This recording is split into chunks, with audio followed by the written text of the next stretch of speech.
Who would think a church convention in Round Rock, Texas, could play an important role in the history of Lindsborg?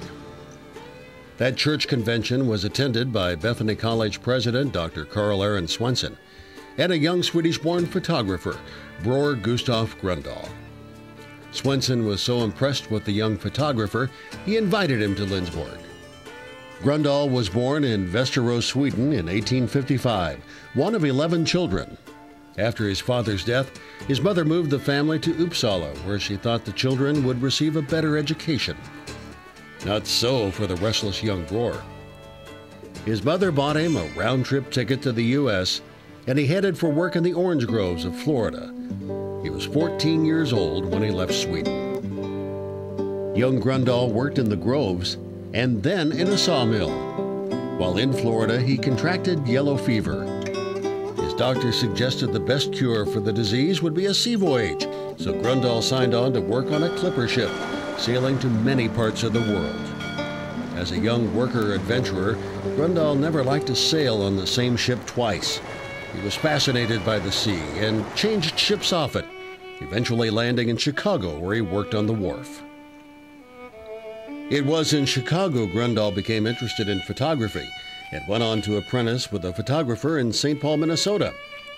Once he had developed confidence in his skills, he headed for a warmer climate, the Swedish settlement of Round Rock, Texas. There he met an attractive young photographer named Sarah Noyd, who was already in business. The two photographers became friends, then courted and married. By 1886, their photographic business was well underway when Carl Aaron Swensson attended that fateful church convention. Swensson was enthusiastic about Grondal's work and convinced the young couple to come to Lindsborg. They agreed to try it for a year. That year grew into a lifetime. The Grondals settled into a house in the 400 block on North Main and raised their family in the small Swedish community. Grondal established his Lindsborg studio in 1887 and is remembered to this day for his meticulous craftsmanship and his rare ability to capture personalities on film.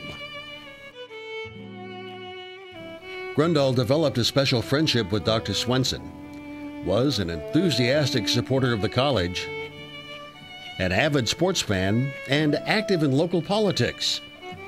When presidential candidate Teddy Roosevelt came to Lindsborg, it was Grondal who organized a community supper for him. Grondal never forgot the adventures of his youth, often sharing sea stories and sailor songs with his children and grandchildren. Grondal maintained his studio on Main Street into his 90s. He died in 1948.